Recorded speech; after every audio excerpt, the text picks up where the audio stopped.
नमस्कार दोस्तों, India news में आप सभी लोगों का स्वागत है। और इंडिया न्यूज के खास कार्यक्रम एक अवसर ऐसा भी में आज हम आपको एक ऐसे अवसर से मिलवाने जा रहे हैं जो कि पढ़ने के साथ साथ पढ़ाने का भी काम करते हैं। उसके अलावा मैं आपको बता दूं कि ये ऐसे अवसर हैं जो प्रशासनिक व्यवस्था बहुत बेहतर तरीके से चलाने के अलावा और भी बहुत सारे ऐसे गुण हैं जिसको देश और दुनिया को जानना चाहिए। इसके अलावा इनकी पत्नी जो इसमें साउथ अफ्रीका में है और हम लोगों के साथ जूम से जुड़ी हुई हैं, वो भी उनका भी बड़ा शानदार कैरियर रहा है। उनके बारे में मैं बता दूं कि इसमें वो फॉरेन सर्विसेज में साउथ अफ्रीका में पोस्टेड हैं।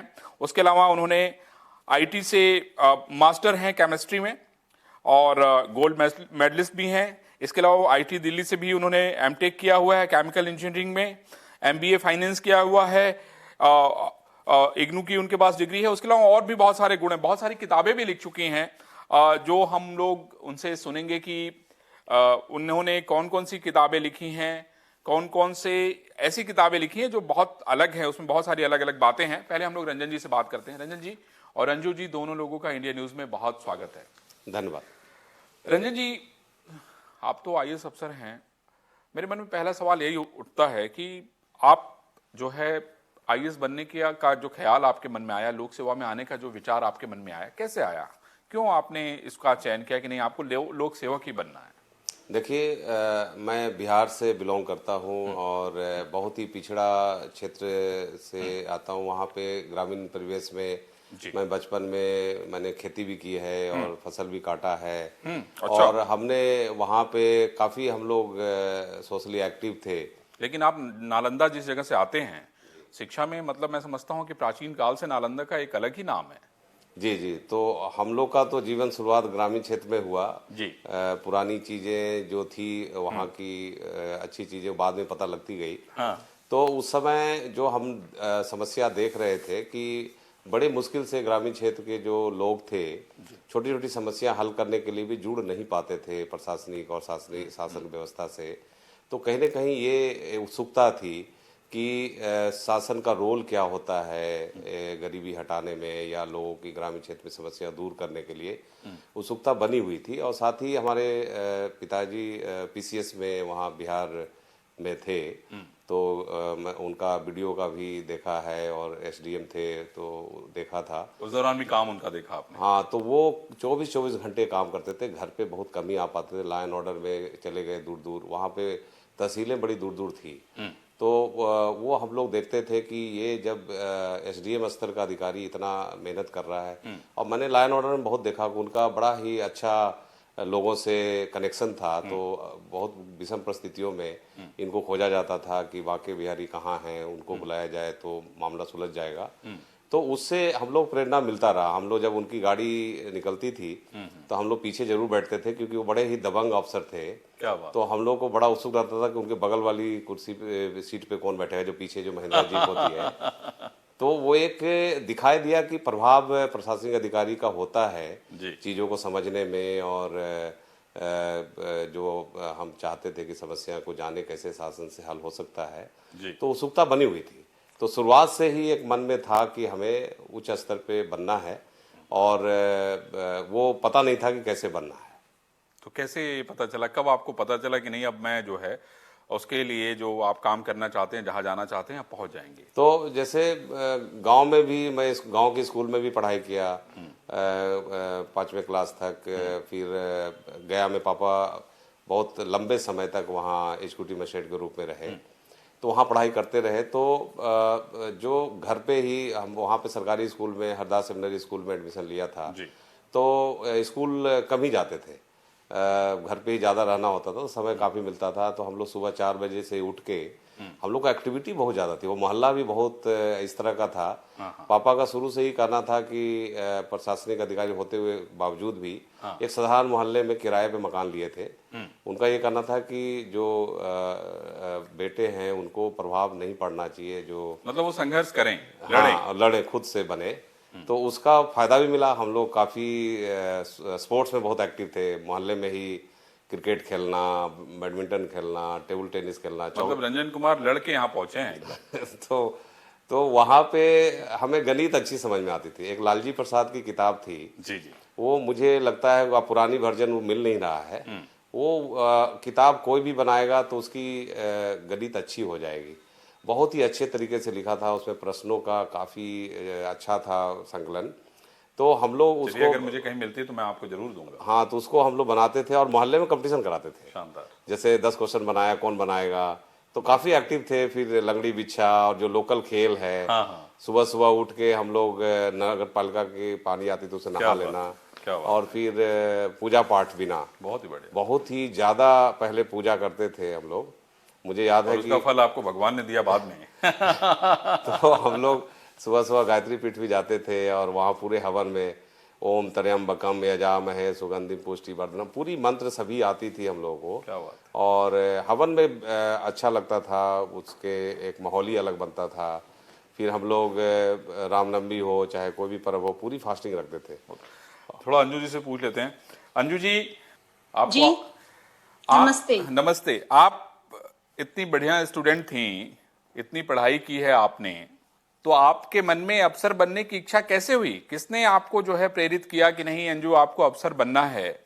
आपने केमिस्ट्री में गोल्ड मेडल हासिल किया है, आप दिल्ली आईटी गईं, फिर आपके मन में एमबीए करने का आया, और अब मुझे पता चला कि आप लेखक भी हैं। तो पहले तो मुझे ये बताइए कि अफसर बनने के लिए किसने आपको प्रेरित किया? आई डोंट नो, पर लग रहा था कि कुछ अच्छा करना चाहिए। हम लोग जिस एरिया से आते हैं वहाँ और कोई अपॉर्चुनिटी नहीं है। आईआईटी में था कि मैं जा सकती थी कोई कंपनी में काम करने के लिए। बॉम्बे में मेरा इंटर्नशिप हुआ था, पर कभी भी मुझे ये सब अट्रैक्ट नहीं करता था समहाउ। और मतलब वहां पर देखा कि कुछ लोग यूपीएससी की तैयारी करते थे, तो मैंने भी करना शुरू किया। जी। हम लोग आते हैं एकदम सुदूर देहात से, जहाँ पर पढ़ने वढ़ने का कोई खास माहौल नहीं था। और मेरे घर में भी पढ़ाई को लेकर के कोई बहुत ज्यादा, मेरे पेरेंट्स में बहुत ज्यादा ये नहीं था कि बहुत पढ़ना चाहिए या लड़कियों को आगे बढ़ना चाहिए। कमाल है। तो मुझे लगता है कि हम लोग बहुत साधारण ये से आते थे, और मैंने हमेशा सोचा कि कुछ अच्छा करना चाहिए, कुछ हटके करना चाहिए। So that was the force always drive me, and IIT was like a catalyst. People were preparing for UPSC, and तब मैंने भी वहाँ बात किया यूपीएससी लिखने का, तो वहीं से लिखा। मेरी कहानी बहुत ज्यादा प्रेरणादायक नहीं है। नहीं, मुझे लगता है कि पर बहुत ऐसे आपकी ही है। कहानी प्रेरणादायक है। ये आम कहानी है। नहीं नहीं, ये आम कहानी नहीं है। आम कहानी होती तो शायद लक्ष्य नहीं मिलता। ये खास कहानी है, और इसीलिए ये कहानी सुनने की इच्छा सभी लोग रखते हैं। मतलब हमने तो कोचिंग वगैरह नहीं किया, कुछ भी नहीं किया। आईआईटी में पढ़ रहे थे, वहीं से एग्जाम लिखा तो मेरा हो गया सिलेक्शन। ये तो आपकी हिम्मत उसके की बाद बात है ना भाई। मैंने जब मेंस लिखना था, तब मैंने केमिस्ट्री और बॉटनी ले लिया ऑप्शनल। मेरा हो गया ऑडिट एंड अकाउंट्स में सिलेक्शन। जी। फिर वहां पर जब मैं ट्रेनिंग कर रही थी, तब मुझे लगा कि क्वाइट ह्यूमिलिएटिंग एनवायरनमेंट। तो डीजी वगैरह थे, वो काफी डेट करते हैं जो रूरल बैकग्राउंड से लड़के आते हैं जैसे हमारे साथ। उनका बिहेवियर ही बहुत अजीब सा था। तब मुझे फिर एक अंदर से लगा कि नहीं, कुछ और अच्छा करना चाहिए, audit and account is not enough. और तब मैंने दोबारा एग्जाम लिखने के लिए सोचा। तब जो मेरे हस्बैंड है रंजन कुमार, वो हमारे बैचमेट हुआ करते थे 2000 में। हम लोग एक साथ ट्रेनिंग कर रहे थे। सो our kind of acquaintancy and friendship started नहीं, वो then लव in स्टोरी तो मैं 2000, पूछूंगा and अभी। then he always encouraged me, now you should write exam again. So then I was preparing in Shimla. I wrote my next attempt in Shimla. My second attempt I wrote in Shimla. My PT and mains I wrote in Shimla, and for interview I came to Delhi. तो interview दिया, और मैं हमेशा बहुत सच बोलती हूँ। मतलब मुझे झूठ बोलना नहीं आता, और मुझे झूठ बोलने वाले अच्छे नहीं लगते। तो मैंने इंटरव्यू में बहुत सच सच जवाब दिया। और then I told Ranjan ji that कि मेरा इंटरव्यू तो बहुत ही खराब गया। तो उसने बोला, अरे नहीं, तुम्हारा बहुत अच्छा गया है, तुम्हारा अच्छा मार्क्स आएगा करके। And I scored quite good marks. Boss, मैंने 225 मार्क्स स्कोर किया था ना 300 में इंटरव्यू में। That was second highest in India. तो रंजन जी ने आपको प्रपोज कब किया? And I got into foreign service. I proposed him. कैसे कैसे क्या वो what is the turning point? I don't know.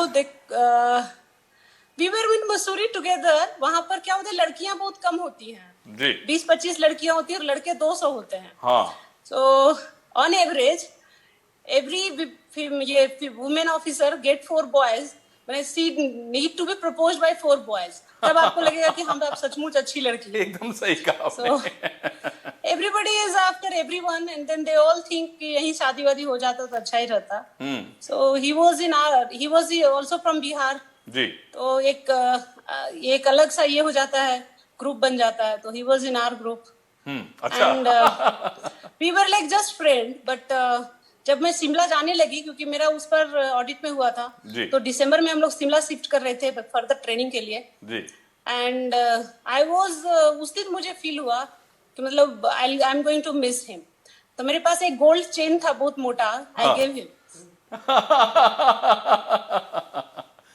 तो गोल्ड चैन देने के बाद आपने क्या कहा कि तो बस बाद में शादी वादी हो जाएगा, नहीं तो चल जाओ, एक गोल्ड चेन पानी में गया। जी।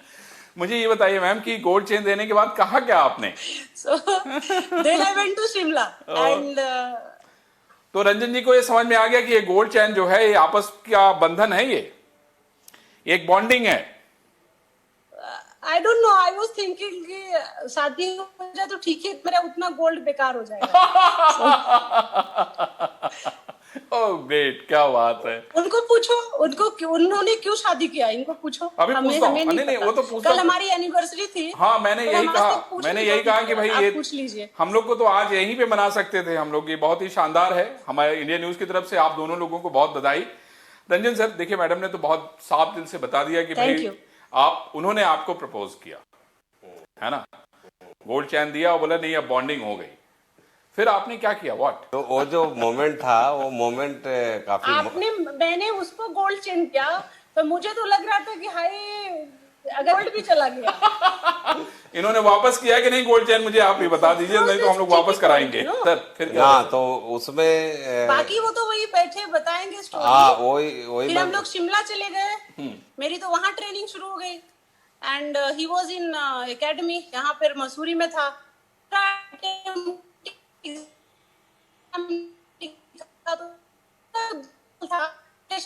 खास नहीं, पर जस्ट फोन एंड ऑल, पर we never met kind of. So जब मैंने सेकेंड टाइम में इंटरव्यू देना था तो ये अपने से आ गया, बोला ठीक है मैं तुम्हारा इंटरव्यू के लिए आ जाता हूँ। And then he arranged 2-3 mock interview for me. तो मैंने जब इंटरव्यू दिया उसके पहले भी चला गया ये, क्योंकि इसको अपने चचेरे भाई को इंटरव्यू दिलाना था।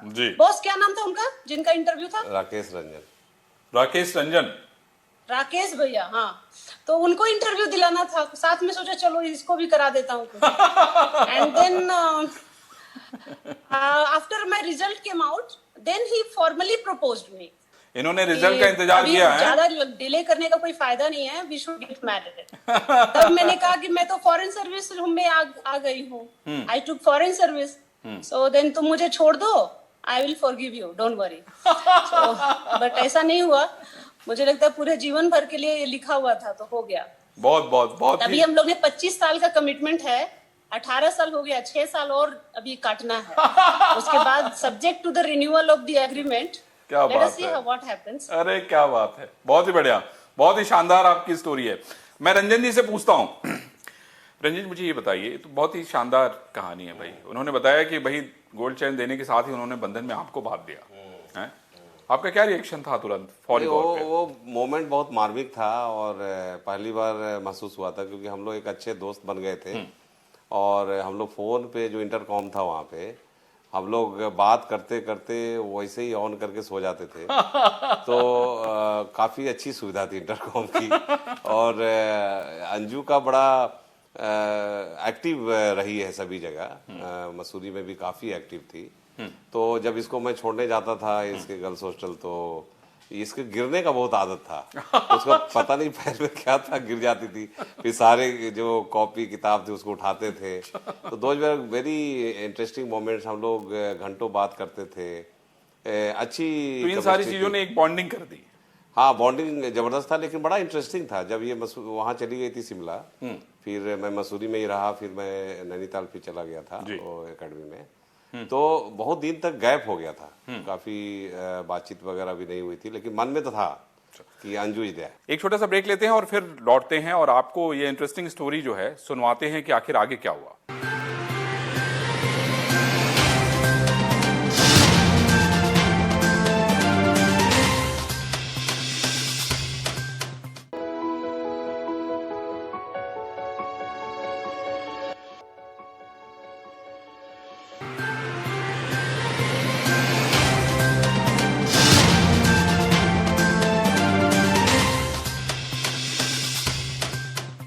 Welcome back. एक बार फिर से इंडिया न्यूज पे सभी दर्शकों का स्वागत है और आज हम आपको मिलवा रहे हैं एक ऐसे अफसर से जिसके अंदर बहुत सारे गुण हैं और उनकी पत्नी जो इस समय साउथ अफ्रीका में है, हम लोगों के साथ जूम से जुड़ी हैं। ये अपने तरीके का पहला ऐसा इंटरव्यू है और ये आप समझ सकते हैं कि टेक्नोलॉजी कितनी कमाल की है कि साउथ अफ्रीका का कोई व्यक्ति लखनऊ में बातचीत कर रहा है और वो भी लाइव। सर, मैं ये पूछ रहा था कि आप लोगों की जो केमिस्ट्री थी वो बड़ी शानदार है। अंजू जी ने बहुत सारी शानदार बातें बताई, उन्होंने अपनी बॉन्डिंग बताई, उन्होंने यहाँ तक सच बताया कि उन्होंने आपको प्रपोज किया। हाँ, तो वो काफ़ी उसमें कई गुण हैं और इस चीज़ में इमोशनल में भी काफ़ी आगे है और बहुत ही अच्छी व्यक्तित्व की है और सभी चीज़ों को ध्यान रखती है। जैसे मैरिज एनिवर्सरी होती है तो उसके पैमाने पे मैं कभी खरा नहीं उतर पाया, तो वो शानदार तरीके से मनाना चाहती है। मुझे गोरखपुर का याद है, जब मैं वहाँ गया था तो सीडीओ थे, तो वहाँ पे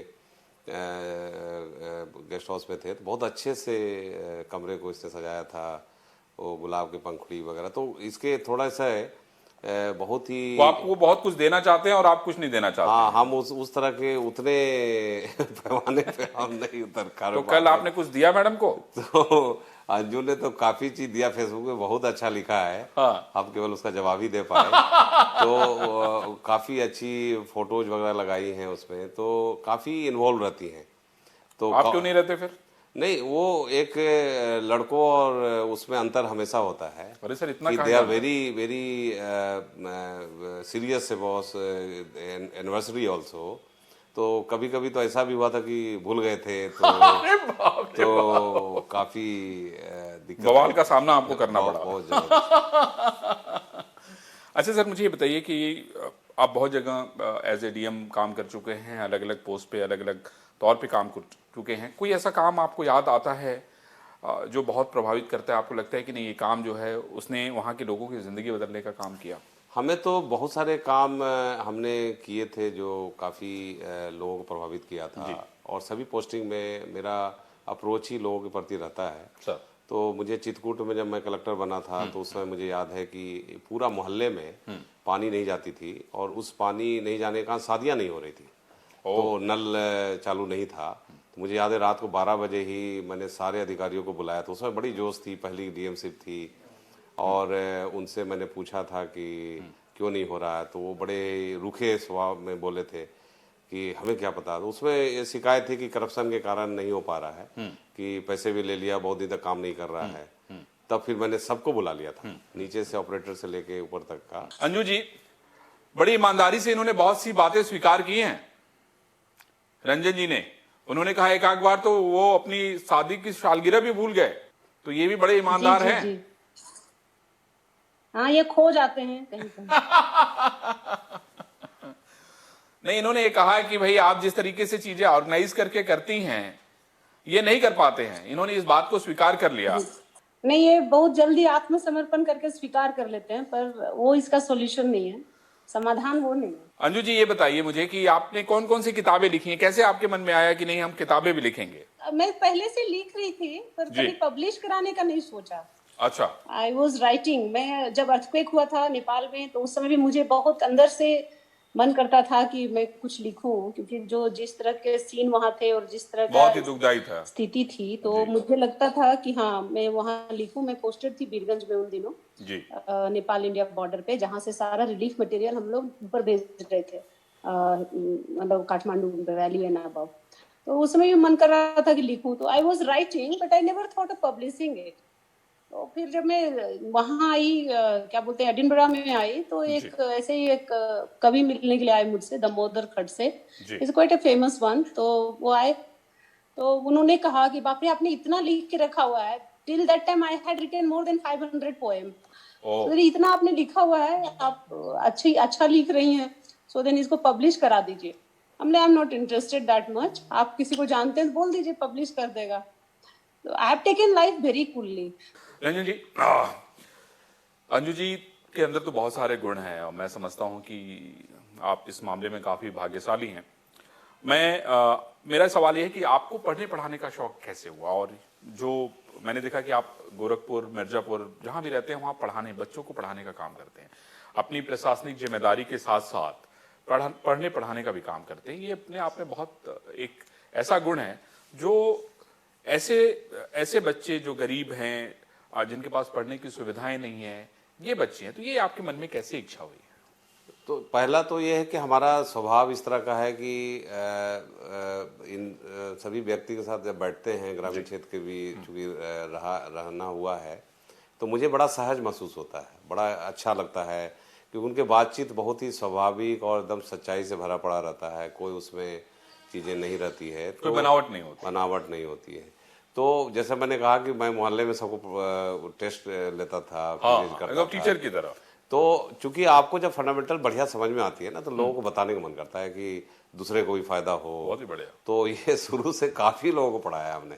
तो फंडा अगर हम लोग को समझ में आया तो हम लोग, मुझे याद है कि मैं 7वीं क्लास में था तो 10th क्लास के एक बच्चे को मैं पढ़ाने जाता था. क्या बात. तो मेरे में ये गुण था. 7वीं क्लास के थे तो आप 10th क्लास के बच्चे को पढ़ाने जाते थे. उसमें हमारे में गुण ये था, इवन हम हायर लेवल के इंग्लिश भी लिटरेचर उस समय पढ़ाते थे कि अगर कोई हमें बता दे कि 10th का पढ़ाना है तो मैं उस किताब को पढ़ लेता था पहले, और उसके बाद समझ के मैं जाके पढ़ाता था. और जब मुझे याद है कि जब मैं पढ़ाने के लिए गया था तो मेरा टेस्ट लिया गया था. अच्छा. तो जो छात्र था उसने मेरा पहले टेस्ट लिया, उसके बाद बोला कि ओके है. उसके बाद मैंने पढ़ाना शुरू किया तो फिर छोड़ नहीं रहे थे कि यही पढ़ाते रहे. तो हमें किताबें बहुत जल्दी समझ में आती है और उसके बाद वो फंडामेंटल एक बार आ जाती है तो फिर भूलते नहीं.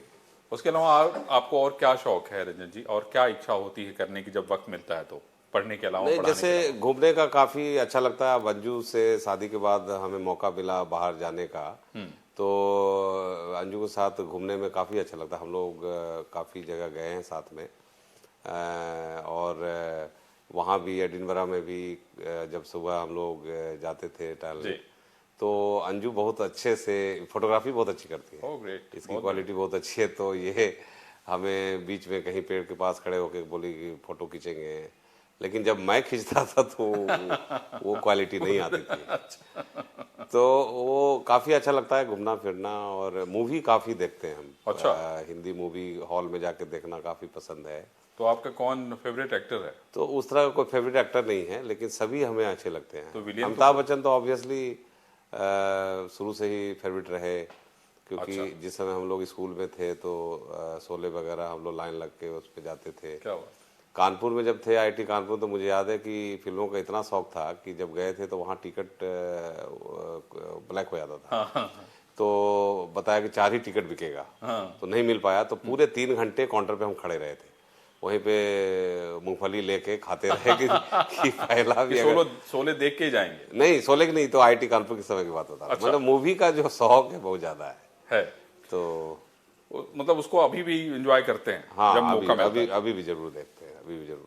अंजू जी, मुझे लगता है आपके हाथ में किताब आ गई अब. ये जो था, ये कविता मैंने इसी के जाने के बाद लिखी थी. अच्छा.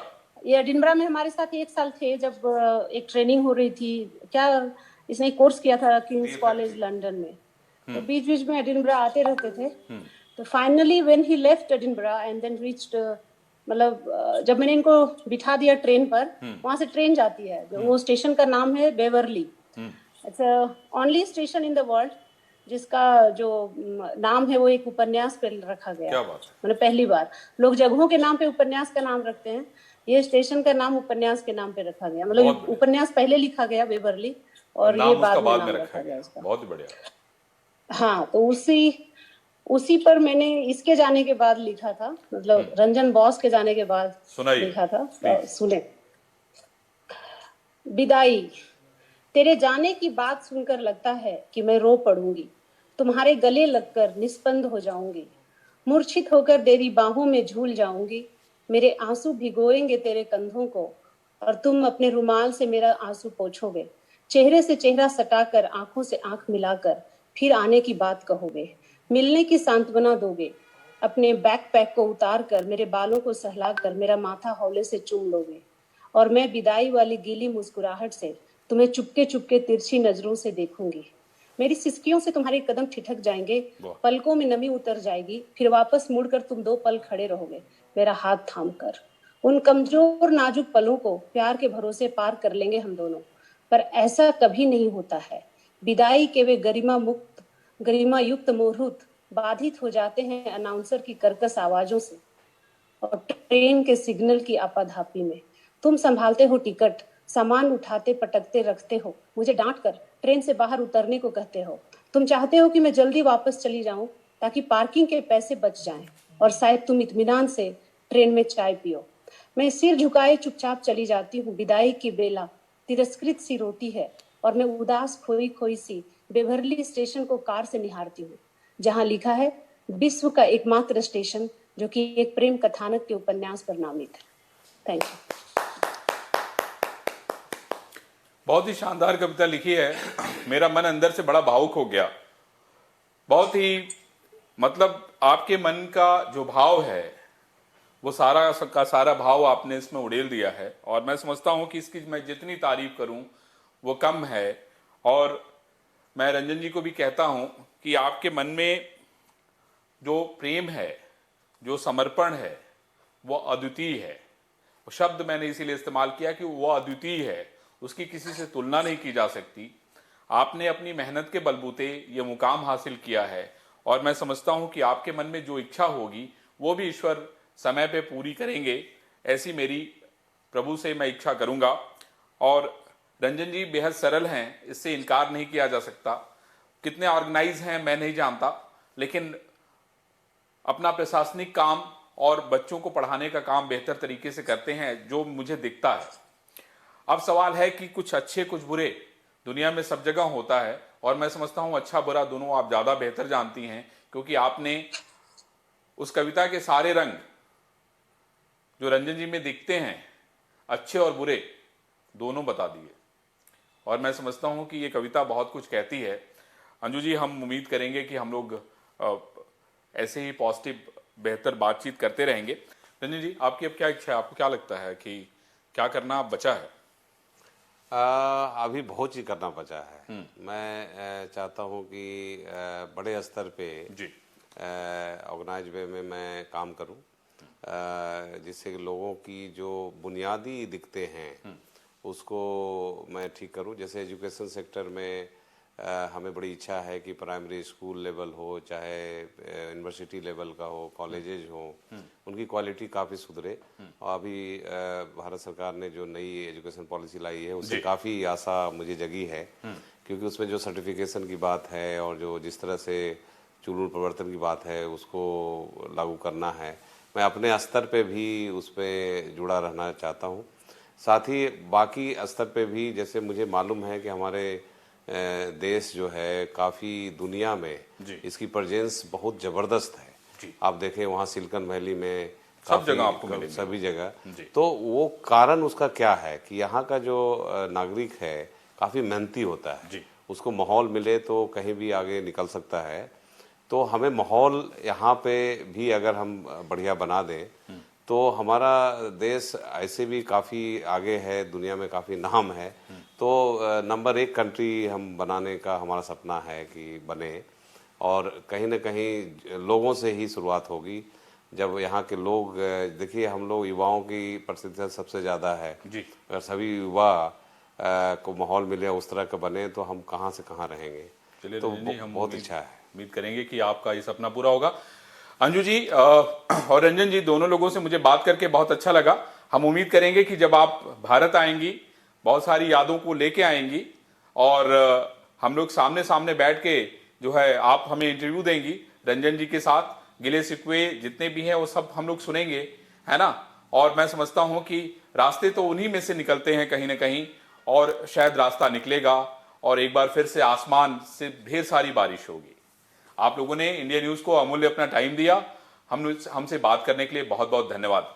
तो आपने देखा कि कितनी आशा है रंजन कुमार जी में और अंजू जी में कितने सारे गुण हैं, और ये जो आशा और ये जो गुण हैं, ये सभी लोगों के पास जो है देश और विदेश और प्रदेश तीनों जगह पहुंचने चाहिए। मैं समझता हूं इससे किसी की किस्मत बदल सकती है, किसी का भाग्य परिवर्तित हो सकता है और कोई जिंदगी में तरक्की कर सकता है। अगले सप्ताह हम फिर आपको किसी ऐसे ही अवसर से मिलवाएंगे।